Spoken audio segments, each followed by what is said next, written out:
Quality of life تو بہتر ہو، کچھ اعلیٰ کام تو ہو سکیں، ذہنی طور پہ مفلوج تو نہ ہو جائے میاں بھی اور بیوی بھی اذیت اٹھا اٹھا کر، اس سے بہتر ہے الگ ہو جائے۔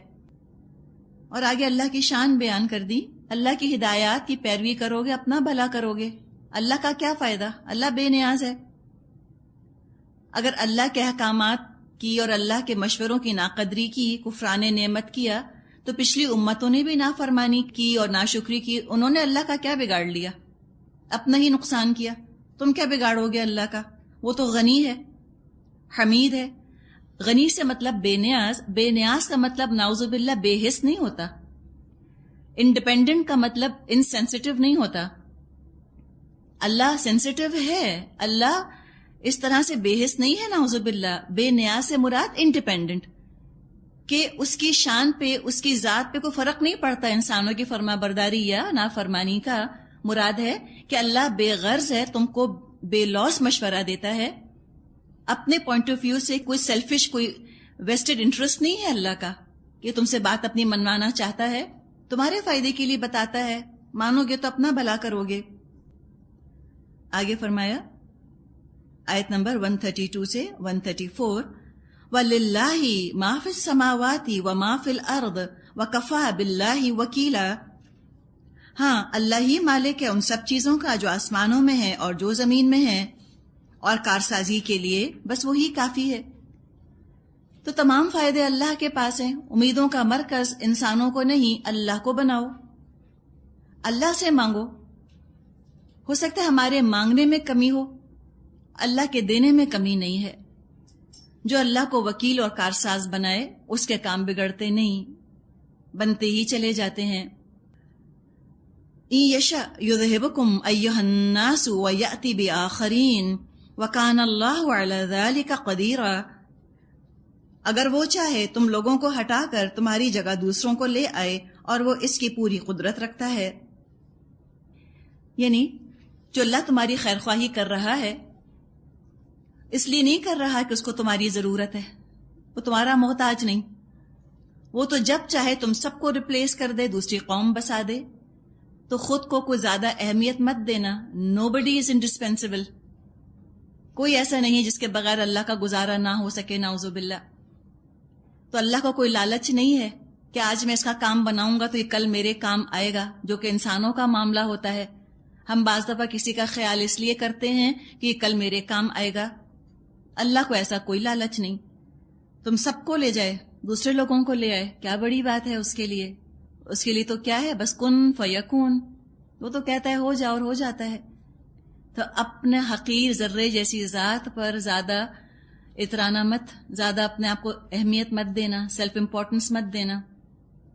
کچھ نہیں ہو، جب چاہے لے جائے، جو کرنے کا کام ہے وہ کرو، اپنے اعمال کی فکر کرو۔ من کان یرید ثواب الدنیا فعند اللہ ثواب الدنیا والآخرہ وکان اللہ سمیعا بصیرا۔ جو شخص محض ثواب دنیا کا طالب ہو، اسے معلوم ہونا چاہیے کہ اللہ کے پاس ثواب دنیا بھی ہے اور ثواب آخرت بھی، اور اللہ سمیع و بصیر ہے۔ انسان کا معاملہ یہ ہوتا ہے کہ وہ اپنی ذات اور اپنی انا کے خول میں بند ہو کر دوسرے انسانوں سے تنگ دلی کا اور تنگ ذہنی کا مظاہرہ کرنے لگتا ہے۔ وہ یہ سوچتا ہے کہ شاید میری زندگی میرے کنٹرول میں ہے۔ اپنی قسمت انسان نے خود تو نہیں بنائی، اللہ نے بنائی ہے۔ بہتر ہے کہ تمام معاملات اللہ کے سپرد کرے۔ اللہ دنیا آخرت دونوں کی بہتری دیتا ہے۔ ہم بعض دفعہ محدود ہو کر صرف دنیا کی بہتری چاہتے ہیں۔ تو انسان صرف دنیا تک اپنے آپ کو محدود کیوں رکھے؟ ہو سکتا ہے کہ دنیا کا کچھ نقصان ہو رہا ہو، آخرت کا فائدہ ہو رہا ہو، تو محدود چیز مت مانگو۔ دینے والا انلمیٹڈ ریسورسز کا مالک ہے، تم اس سے لامحدود مانگو، تم دنیا بھی مانگو اور آخرت بھی مانگو، سب دینے پر وہ قادر ہے۔ آیت نمبر 135، یا ایہا الذین آمنوا کونوا قوامین بالقسط شہداء للہ ولو علی انفسکم او الوالدین والاقربین ان یکن غنیا او فقیرا فاللہ اولی بہما فلا تتبعوا الهوى ان تعدلوا وَإِن تَلْوُوا أَوْ تُعْرِضُوا فَإِنَّ اللَّهَ كَانَ بِمَا تَعْمَلُونَ خَبِيرًا۔ اے لوگو جو ایمان لائے ہو، انصاف کے علم بردار اور اللہ واسطے کے گواہ بنو، اگرچہ تمہارے انصاف اور تمہاری گواہی کی زد خود تمہاری اپنی ذات پر یا تمہارے والدین اور رشتہ داروں ہی پر کیوں نہ پڑتی ہو، فریق معاملہ خواہ مالدار ہو یا غریب، اللہ تم سے زیادہ ان کا خیر خواہ ہے، لہذا اپنی خواہش نفس کی پیروی میں عدل سے باز نہ رہو۔ اگر تم نے لگی لپٹی بات کہی یا سچائی سے پہلو بچایا تو جان رکھو جو کچھ تم کرتے ہو اللہ کو اس کی خبر ہے۔ یہاں پر آپ دیکھیں خطاب تمام مسلمانوں سے ہے، یا ایھا الذین آمنو، اے لوگو جو ایمان لائے، اور ان سے تقاضا کیا جا رہا ہے انصاف پر قائم رہنے کا اللہ کی خاطر، قوامین بالقسط شہداء للہ، قائم رہو انصاف پر، گواہی دینے والے ہوتے ہوئے اللہ کے لیے۔ قانون کے دو پہلو ہوتے ہیں، ایک قانون بنا کر نافذ کرنے والے، ایک قانون پر عمل کرنے والے۔ عام طور پہ ہوتا یہ ہے کہ جب قانون بنا کر نافذ کیا جاتا ہے، عمل کرنے والے اس سے فرار کا راستہ ہی تلاش کرتے رہتے ہیں، لیگل لوپ ہولز ڈھونڈتے رہتے ہیں، اور ہر لا کے اندر آپ کو کوئی فلا ملے گا، ہر لیگل لا کے اندر کوئی لوپ ہول نظر آ جائے گا، کوئی فرار کا راستہ مل جائے گا۔ تو اگر عمل کرنے والوں کے اندر فرار کی خواہش ہے وہ فرار حاصل کر لیں گے۔ یہاں پر عوام کی ذمہ داری بتائی جا رہی ہے، سوشل جسٹس پیدا کرو، تم سب کے سب انصاف کو تھامنے والے اور اس کو امپلیمنٹ کرنے والے، اس کو نافذ کرنے والے بن جاؤ۔ دو گروہوں میں آخر مسلمان کیوں تقسیم ہو؟ جو قانون بنا رہے ہیں، نافذ کر رہے ہیں، وہ بھی اپنی ذات سے شروع کریں۔ عام طور پہ عوام کے اندر غصہ اور ریزنٹمنٹ اس وقت آتا ہے جب غریبوں کے لیے الگ ہو اور امیروں کے لیے قانون الگ ہو، عوام کے لیے الگ ہو، خواص کے لیے الگ ہو، وی آئی پی موومنٹ کے الگ ہی طور طریقے ہوں اور عوام بیچارے سفر کریں، بھگتے ہیں اس کے اندر۔ جیسے آج کل آپ لوگ سنتے ہوں گے کہ جو وی آئی پی موومنٹس ہوتے ہیں اس میں ٹریفک جس طرح سے روکا جاتا ہے، کتنے بیچارے مر گئے اس کے اندر، ایمرجنسی میں وہ اسپتال پہنچ نہ سکے۔ تو مجھے بتائیں کہ قانون بنانے والوں کے لیے پھر محبت کیسے پیدا ہوگی؟ لوگ کہیں گے کیا یہ ہم جیسے انسان نہیں؟ ایک یا دو لوگ اتنے اہم ہو گئے کہ ہزاروں لوگوں کو مشکل میں اور دقت میں ڈال دیا گیا ان کے لیے۔ اسلام بالکل اس طرح کے وی آئی پی کلچر کو سپورٹ نہیں کرتا۔ اسلام میں کوئی تصور نہیں پایا جاتا وی آئی پی کلچر کا، کہ چند لوگوں کی خاطر جو ہے وہ دوسرے لوگوں کو اتنی اذیت میں اور تکلیف اور مشقت میں اور پریشانی میں مبتلا کر دیا جائے۔ جو قانون بنانے والے ہیں وہ سب سے پہلے خود اپنے اوپر امپلیمنٹ کریں قانون کو۔ ٹیکس بنایا ہے خود بھی تو پے کریں، کوئی قانون بنایا ہے خود بھی تو عمل کریں۔ یہ چیز اسلام کے اندر پسندیدہ ہے۔ حدیث میں آتا ہے سید القومی خادمہم، قوم کا سردار ان کا خادم ہوتا ہے۔ تو جب قانون بنانے والے، نافذ کرنے والے ایسے خوبصورت اسلامی رویے کا اظہار کرتے ہیں تو عوام کے اندر بھی امنگ پیدا ہوتی ہے قانون پر عمل کرنے کی۔ تو یہاں عوام کو بھی ترغیب دی گئی ہے کہ تم سب کے سب قانون سے فرار حاصل کرنے کے بجائے اس پر عمل کرنے کی کوشش کرو۔ اور قانون اخلاقی بھی ہوتا ہے، قانونی بھی ہوتا ہے، لیگل لاز بھی ہیں، مورل لاز بھی ہیں۔ ہر طرح عدل قائم کرو۔ اسلام کے تو آنے کا مقصد ہی عدل قائم کرنا ہے، بیلنس اینڈ جسٹس۔ اللہ تعالیٰ نے بہت سے قوانین بنا کر ہمارے حوالے کر دیے۔ اب مسلمان جب کوئی قانون بنائیں گے اپنے ملکوں میں تو اللہ کے دیے ہوئے قوانین کے ماتحت ہی بنائیں گے، اس کے زیر نگرانی بنائیں گے۔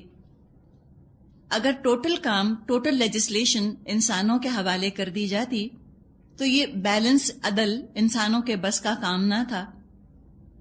مرد قوانین بناتے اپنا فائدہ دیکھتے، عورتیں بناتی اپنا فائدہ دیکھتی۔ تو اللہ نے یہ کام خود کیا، اللہ نے شریعت بنائی تاکہ ذرہ برابر بے انصافی نہ ہو، کوئی شخص کسی دوسرے کا حق نہ مارے۔ تو شریعت کے قوانین کے بغیر عدل کا قیام کھوکھلا نعرہ ہے، صرف ایک خواہش ہے۔ عدل شریعت کے بغیر آ ہی نہیں سکتا۔ قانون وراثت میں بھی ہم نے دیکھا کس طرح ناپ تول کر اللہ تعالیٰ نے سب کو ان کا حصہ دے دیا۔ تو اللہ کی تقسیم پر سب مطمئن ہو جائیں۔ یہاں فرمایا گیا کہ تم انصاف کے گواہ بنو، ولو علی انفسکم، چاہے وہ گواہی تمہارے خلاف ہی کیوں نہ جاری ہو۔ انصاف کا دامن مت چھوڑو۔ اول والدین، یا والدین کے خلاف کوئی بات کہنی پڑ جائے، والاقربین، یا قریبی رشتہ داروں کے خلاف اگر تمہیں کوئی فیصلہ کرنا پڑے تو عدل کے تقاضے کو ملحوظ رکھتے ہوئے تم وہ فیصلہ کر لو۔ رشتہ داری کا لحاظ کرتے کرتے کہیں انصاف سے مت ہٹ جانا، اور یہ تقوی کے بغیر ممکن نہیں ہے۔ نبی اکرم صلی اللہ علیہ وسلم کی حدیث آتی ہے جس میں کہ آپ نے فرمایا، اوصیکم و نفسی للتقوی، کہ میں وصیت کرتا ہوں تم کو بھی اے مسلمانوں اور اپنے نفس کو بھی، کس کی؟ تقوی کی۔ تقوی کا دامن ہاتھ سے نہ چھوڑو۔ اپنے سگے والدین کے خلاف بھی گواہی دینی پڑے تو دو۔ والدین کسی کی حق تلفی کر رہے ہیں، خاموش تماشائی بن کے مت کھڑے رہو۔ ان کی عزت، ان کی محبت اپنی جگہ، اور انصاف کا تقاضا اپنی جگہ۔ پہلے بھی ہم نے اس پر کافی تفصیل کے ساتھ بات کی تھی، اس مضمون کو ذہن میں تازہ کر لیجئے۔ دوسری چیز جو انصاف کے راستے میں رکاوٹ بنتی ہے وہ غربت یا دولت کی تقسیم ہوتی ہے۔ تو دولت مند لوگوں کے لیے شریعت میں نرمی نہیں کی جا سکتی۔ متفق علیہ روایت ہے عائشہ رضی اللہ عنہا سے کہ بنو مخزوم ایک قبیلہ تھا، اس کی ایک عورت نے چوری کی۔ بڑا معزز، بڑا باعزت، ریسپیکٹیبل کلین تھا بنو مخزوم کا۔ لوگوں نے چاہا کہ اس عورت کی سزا معاف ہو جائے اور حد اس پر جاری نہ ہو۔ بڑی بے عزتی ہوگی کہ بھئی اتنے اعلیٰ گھرانے کی عورت نے یہ کام کیا اور اس کو سزا ملی ہے کامنر کی طرح۔ تو انہوں نے چاہا کسی طرح سزا ساقط ہو جائے۔ اسامہ بن زید رضی اللہ عنہ کو سفارشی بنا کر نبی اکرم صلی اللہ علیہ وسلم کی خدمت میں بھیجا۔ آپ نے ایک خطبہ اس پہ ارشاد فرمایا کہ لوگو، تم سے پہلے قوموں کو اسی چیز نے تباہ کیا کہ جب عزت والا چوری کرتا تو اس کو چھوڑ دیتے، اور معمولی آدمی چوری کرتا اس پر حد جاری کرتے۔ اللہ کی قسم میں ایسا نہیں کروں گا۔ اگر فاطمہ بنت محمد بھی چوری کرتی میں اس کا بھی ہاتھ کاٹ دیتا۔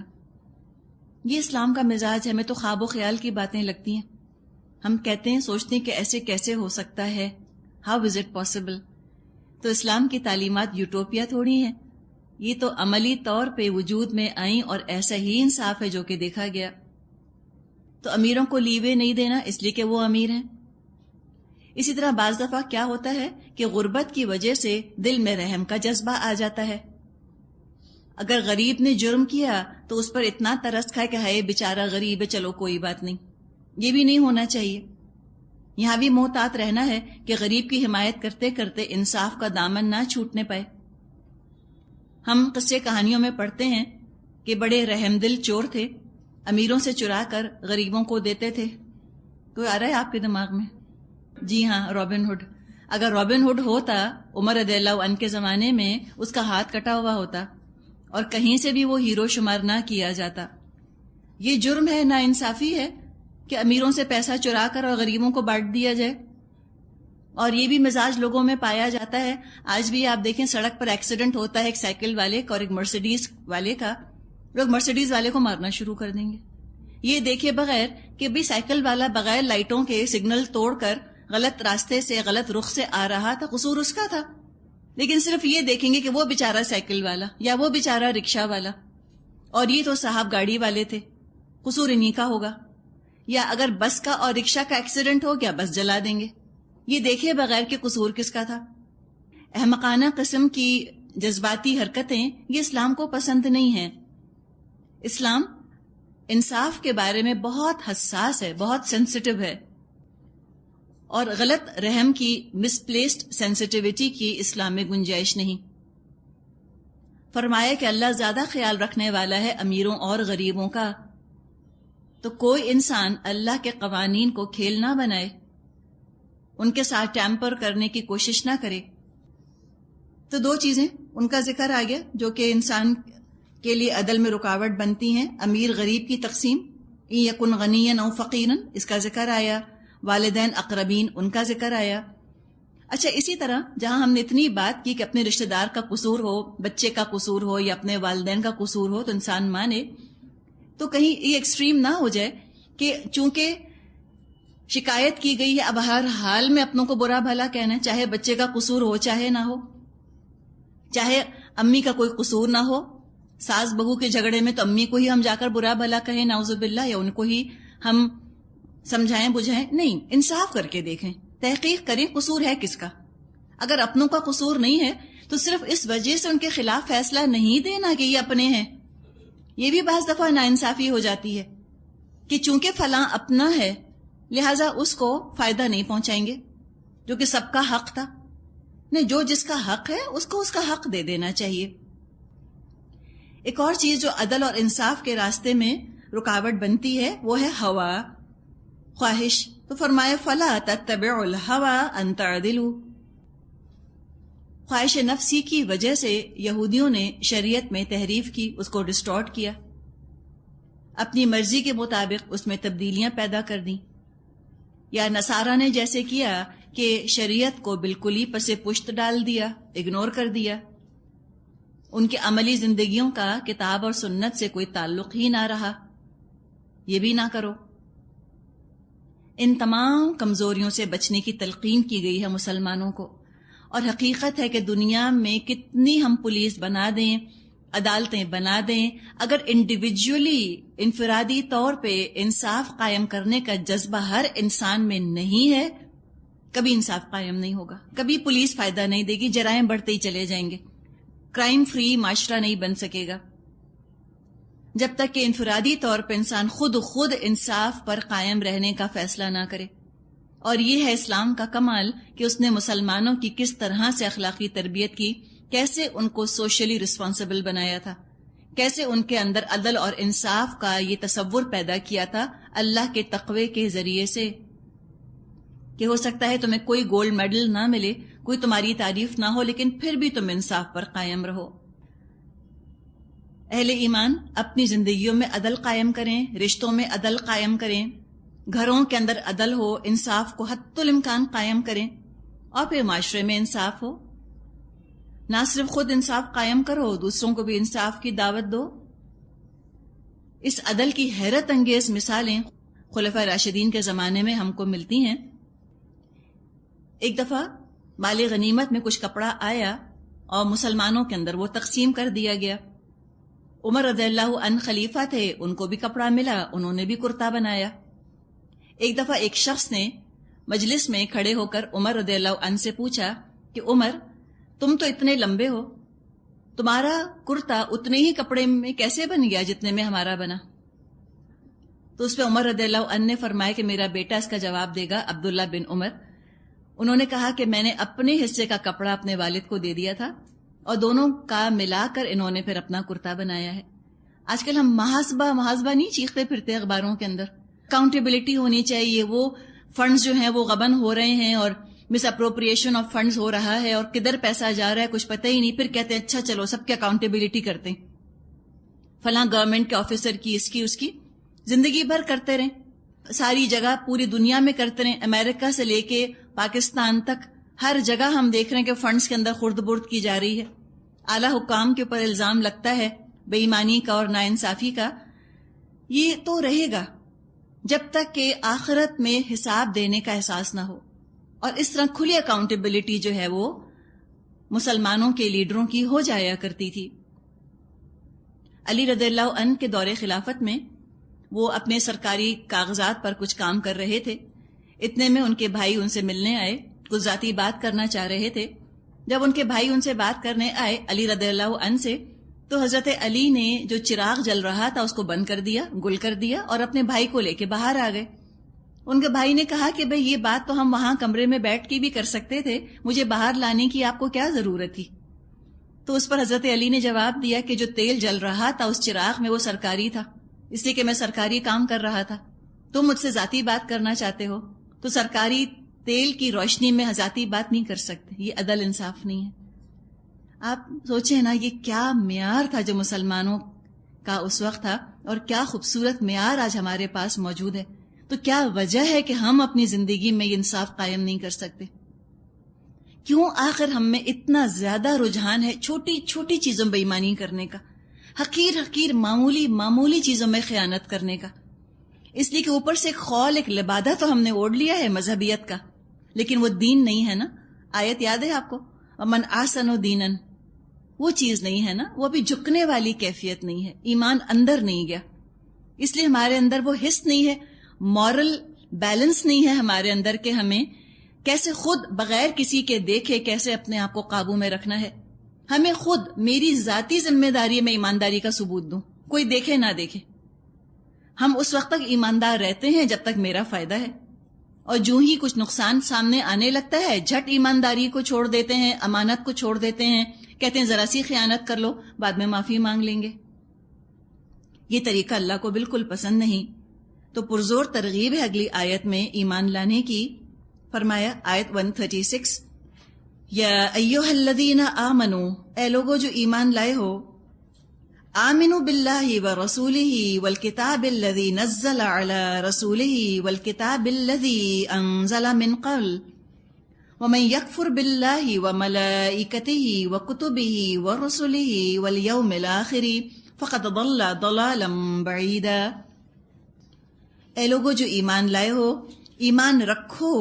ترجمہ ایمان رکھو کیوں کیا جا رہا ہے آمنو کا؟ اس لیے کہ خطاب ہی ایمان والوں سے ہے جو ایمان کا دعویٰ کر رہے ہیں۔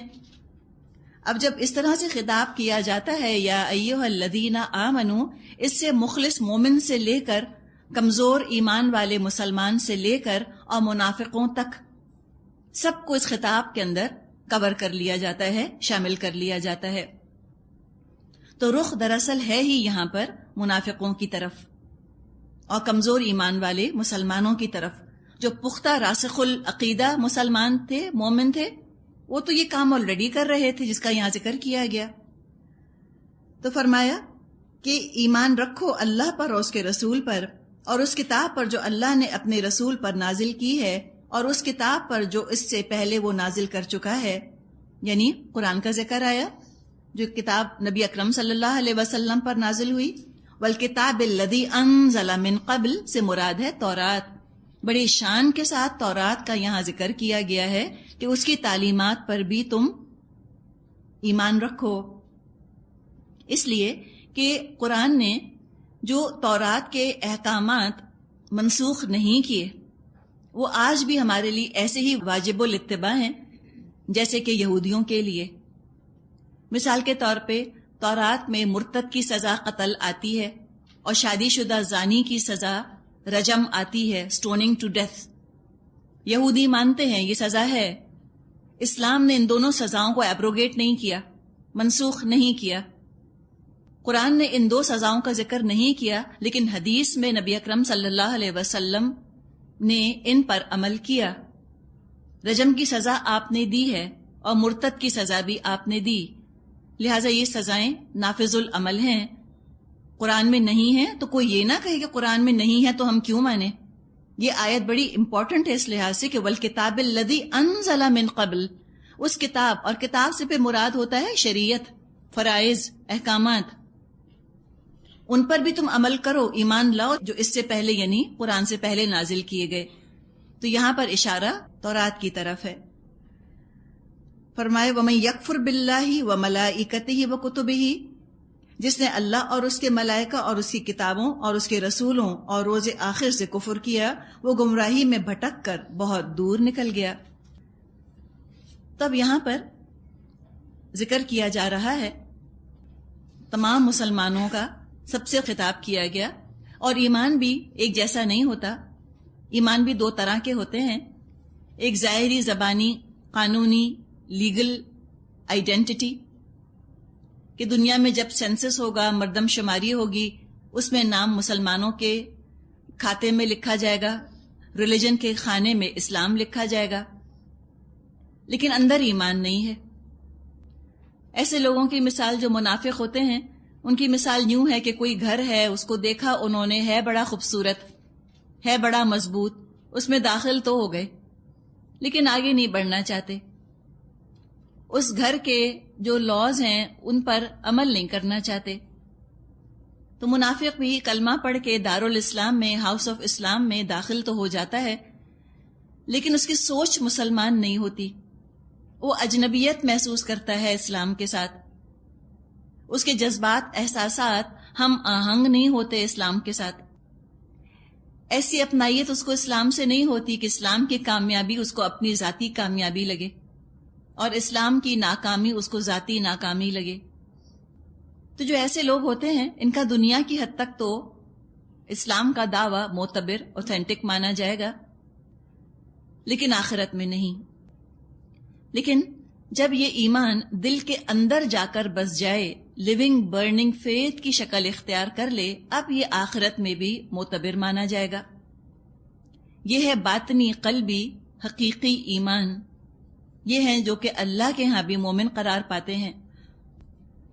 اس حقیقی ایمان کی پرزور دعوت یہاں دی جا رہی ہے کہ اصل میں مومن بنو، قرآن تمہارا قانون بن جائے، سنت تمہارا طریقہ زندگی بن جائے، لائف سٹائل بن جائے، رسول تمہارے رول ماڈلز ہوں، صحابہ سے تم کو اپنائیت لگتی ہو، اللہ کو حاکم مان لو، اب واقعی ایمان دل میں داخل ہو گیا ہے، زندگی کا حصہ بن کے عمل میں ڈھل گیا، ان پرنسپل بھی مانتے ہو، ان پریکٹس بھی مانتے ہو۔ تو ایمان کا بڑا جامع، بڑا کمپریہنسو ڈیفینیشن ہے جو یہاں دیا گیا، اور ان چیزوں میں سے ایک کا بھی انکار دراصل کفر ہے۔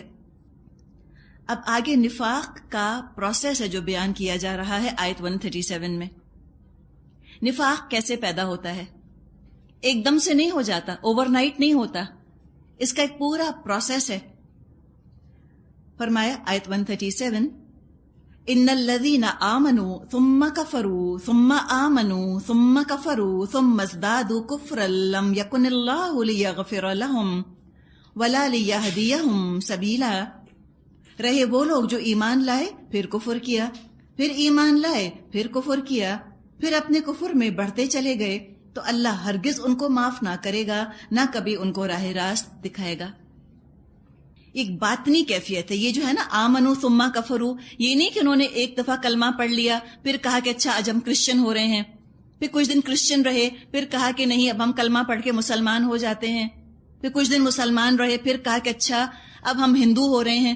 یہ لیگل آئیڈینٹی کی بات نہیں کی جا رہی، یہ کوئی ظاہری عمل نہیں ہے جو کہ وہ کر رہے ہیں کہ ثم آمنو ثم کفرو، ثم آمنو ثم کفرو۔ یہ ایمان اور کفر کی کشمکش تو باطنی ہے، انٹرنل ہے، انسان کے باطن میں ایک طوفان برپا ہے، اندر ہی آسیلیشن ہو رہی ہے کفر اور ایمان کے درمیان۔ ایمان کھینچتا ہے، کفر بھی کھینچتا ہے۔ کوئی بھی کلمہ پڑھنے والا ایک دن میں منافق نہیں ہو جاتا۔ ایمان اچھا تو بہت لگا، لیکن جب عمل کا تقاضا آیا تو گھبرائے، پھر پیچھے ہٹے تھوڑا سا۔ وہ تو یہ امید لے کر آئے تھے کہ بس اقرار کر لیا ہے، اب کوئی امتحان آئے گا نہیں، عمل کا تقاضا آئے گا نہیں۔ وہ یا یہ سمجھے کہ جتنا بھی عمل کرنا ہوگا ایمان لانے کے بعد سارے کا سارا بڑا خوشگوار ہوگا۔ یہاں تو پتا چلا کہ بھئی باتیں بھی سننی پڑیں گی، تانے بھی سننے پڑیں گے، کانٹوں بھرا یہ تو راستہ ہے۔ اب یہ حقیقت ان کو پریشان کرتی ہے، جب مشکلات آتی ہیں ایمان کا نور مدھم پڑنے لگتا ہے۔ اس لیے کہ ایمان کے نور کو ہم برقرار رکھنا چاہتے ہیں اگر، تو پھر مشکلات کو عبور کر جائیں۔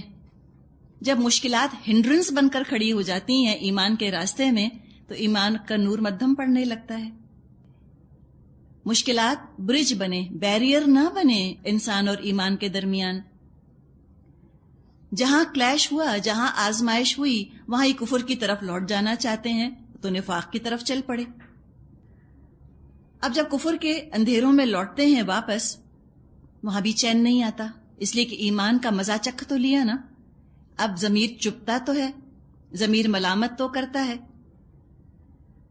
تو پھر دوبارہ تھوڑا سا بڑھتے ہیں ایمان کی روشنی کی طرف، کچھ عرصے تک اچھے عمل کرتے رہتے ہیں، ایمان پھر بڑھ جاتا ہے، لیکن تھوڑے دن کے بعد پھر ایمان پر عمل کرنے سے بور ہونے لگتے ہیں، موڈی لوگ، اب ان کا دل بھر گیا ایمان سے، بس بہت پڑھ لیا قرآن، کہتے ہیں بس بہت ہو گئی نمازیں، خشکی آ گئی زندگی میں ہماری، بور ہو گئے اب تو ہم، تو لہٰذا پھر لوٹتے ہیں کفر کی طرف۔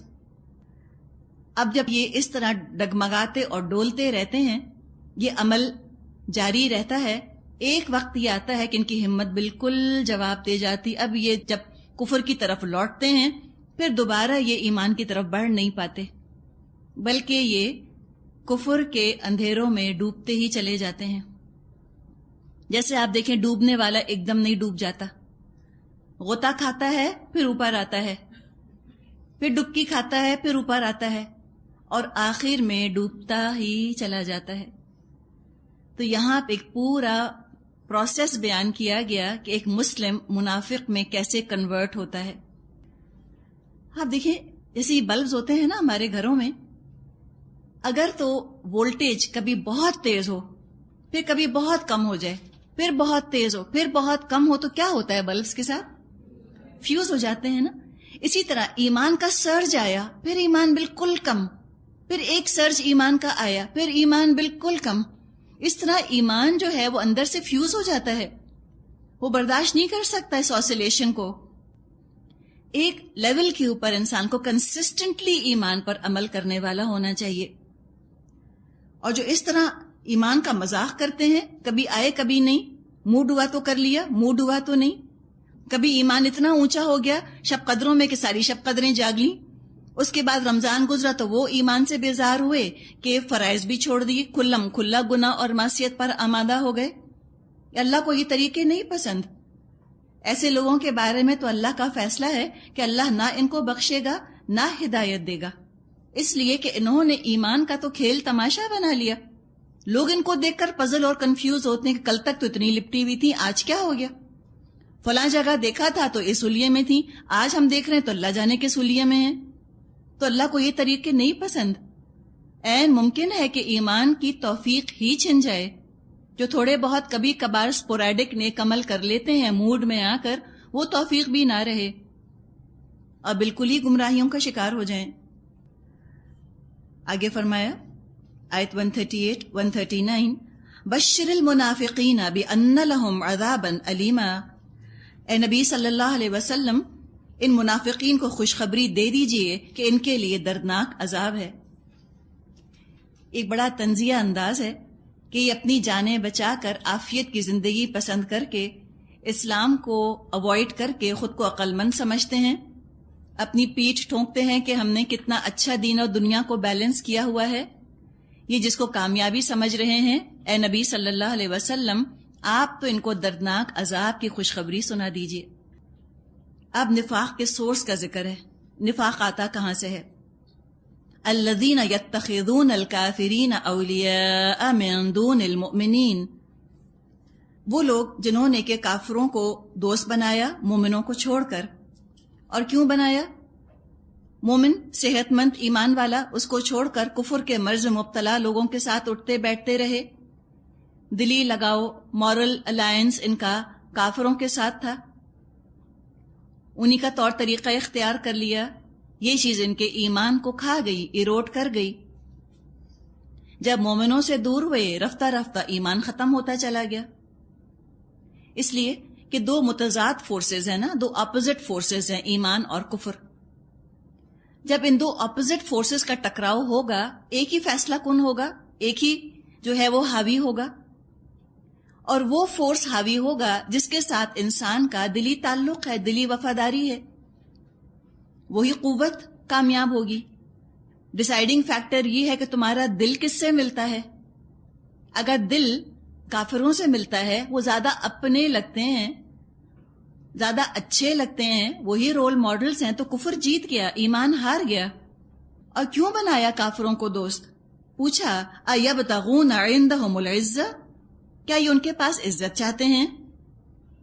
اس لیے جاتے ہیں کہ زیادہ معاشرے میں با عزت لگیں گے۔ اگر یہ کافروں کی طرح شراب پئیں گے اور ناچیں گے اور گائیں گے، اچھلیں گے اور کودیں گے تو یہ بڑے با عزت ہو جائیں گے دنیا والوں کی نظر میں۔ فرمایا فَإِنَّ الْعِزَّةَ لِلَّهِ جَمِيعًا، تو بے شک عزت تو ساری کی ساری اللہ کے پاس ہے۔ اگر مسلمان اس طرح کفار کی نقالی کر کے، انگریز بننے کی کوشش کر کے اگر دنیا میں عزت پاتے تو آج پا چکے ہوتے۔ جتنا جتنا ہم نے اسلام کو چھوڑا اتنا اتنا ہمارے مقدر میں ذلت آتی چلی گئی۔ جتنا ہم نے ان کو ایپ کرنے کی کوشش کی، ان جیسا بننے کی کوشش کی، ان کی نقالی کی، اتنا اتنا وہ ہم پر ہنستے رہے۔ ہم نے اپنا قانون چھوڑ دیا، رہن سہن بدل لیا، ان کا کلچر اپنا لیا، حال حلیہ ان جیسا کر لیا، پھر بھی انہوں نے ہم کو قبول نہ کیا۔ ہم نے سارے شعائر اپنے چھوڑ دیے، ہم نے سلام کرنا چھوڑ دیا، ہم نے بزرگوں کو اپنے گھروں میں رکھنا چھوڑ دیا۔ کیا ملا؟ کون سی عزت ہے جو ہمیں مل گئی؟ کفار کی نظروں میں عزت تلاش کرتے کرتے ہم تو اللہ کی نظروں سے گر گئے۔ وَبَاءُوا بِغَضَبٍ مِّنَ اللَّهِ، اللہ کے غضب میں گر گئے۔ تو کفار کو بہت ایڈمائر کرنا، بہت ان سے دوستی کرنا، ان کے ساتھ رات دن کا اٹھنا بیٹھنا ایمان کو کمزور کر دیتا ہے۔ ہم کہیں کہ ہم کون سا رات دن ان کے ساتھ اٹھتے بیٹھتے ہیں؟ تو ذرا بتائیں کہ اس ٹیوب کے ذریعے سے، اس ٹیلی ویژن کے ذریعے سے کیا چیز ہمارے گھروں میں آ رہی ہے؟ کس کی صحبت میں ہم بیٹھے رہتے ہیں؟ ٹی وی بھی تو صحبت ہے نا، کمپنی ہے نا۔ جب ٹی وی کی کمپنی میں ہم بیٹھتے ہیں، ہم کیا دیکھ رہے ہوتے ہیں؟ تو دیکھ لیں، انسان کے پاس اختیار ہے کس کی صحبت اختیار کرتا ہے وہ۔ تو جب کفار کے ساتھ رات دن کا یہ تعلق رہتا ہے تو پھر وہ بہت پیارے ہو جاتے ہیں، اور ان کے بارے میں تو یہ سننا بھی اتنا ناگوار گزرتا ہے قرآن میں کہ واللہ لا یحب الکافرین، اللہ کافروں سے محبت نہیں کرتا۔ ناراض ہوتے ہیں اس بات پہ کہ کیوں نہیں اللہ محبت کرتا کافروں سے، کرے۔ کافر دوستوں کو چھوڑنے سے بہتر وہ یہ سمجھتے ہیں کہ قرآن کو چھوڑ دیا جائے، ایزیئر آف دا چوائس۔ تو ایسے بھٹکے ہوئے لوگوں کو راستہ دکھایا کہ تم غلط دروازہ کھٹکھٹا رہے ہو، عزت یہاں نہیں ملے گی، صرف ذلت اور رسوائی اور دھکے ملیں گے مسلمانوں تم کو، کفار تمہیں کبھی نہیں اپنائیں گے۔ عزت چاہتے ہو اپنے رب کے دامن میں پناہ لے لو، اپنے رب کے دامن رحمت میں پناہ لو، اللہ کو اپناؤ، اللہ کے ساتھ اپنے آپ کو ایسوسیٹ کر کے فخر محسوس کرو، بی پراؤڈ مسلمز۔ عزت تو ساری کی ساری اللہ کے پاس ہے، کیوں اپنا حلیہ خراب کرتے ہو ان کفار کی نقالی کر کے؟ ایپنگ دا ماسٹر۔ بندروں کی بھی کبھی عزت ہوتی ہے؟ بندر بھی تو نقل اتارتے ہیں، باعزت تو نہیں بن جاتے، کوئی ان کو اپنے برابر تو نہیں سمجھتا۔ انہی کے ہاتھوں دھکے کھاتے ہو، انہی کے ہاتھوں دھوکے کھاتے ہو، اور انہی کے پیچھے چلتے رہتے ہو، انہی کو راضی کرنے کی کوششیں کرتے ہو۔ اتنی محنت اپنے رب کی رضا کے لیے کی ہوتی تو دنیا کی اور آخرت کی اللہ تمہیں عزت دیتا، تمہیں مالا مال کر دیتا۔ تو منع کیا گیا ہے کافروں کے ساتھ مت اٹھو بیٹھو۔ صرف ہوگا کیا؟ اوپر اوپر اے مسلمانوں تمہارا ایک چھلکا رہ جائے گا، ایک خول رہ جائے گا، بس ہالو شیل رہ جائے گا اسلام کا، اندر سے تم انہی جیسے پکے کافر ہو جاؤ گے۔ اب آگے اسلام کی تحقیر کا جو طریقہ وہ اختیار کرتے ہیں اس کا ذکر آئے گا انشاءاللہ تعالی، وہ ہم کل کریں گے۔ والآخر دعوانا ان الحمد للہ رب العالمین، سبحانک اللہم و بحمدک، نشہد ان لا الہ الا انت، نستغفرک و نتوب الیک۔